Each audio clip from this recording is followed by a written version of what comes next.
Intel vPro has so much to offer that it can be easy to overlook some of the benefits.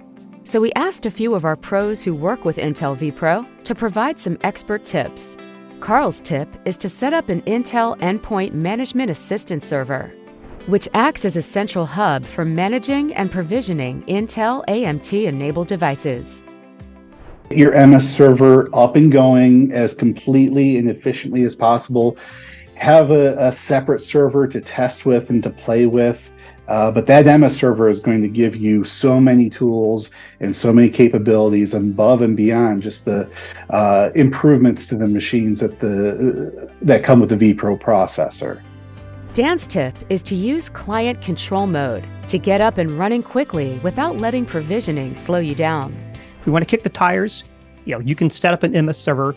You can get a device configured in client control mode in minutes and begin to see and assess the value. Don't let some of the tougher provisioning challenges that come with admin control mode deter you from giving the technology a shot. Michaela's tip is to leverage Intel threat detection technology, which monitors cyber attacks and enhances security performance at the hardware level. TDT is a really highly capable solution. It's unique on the market. And Intel's kind of worked out all the mechanics behind that from a technology perspective, from an integration perspective.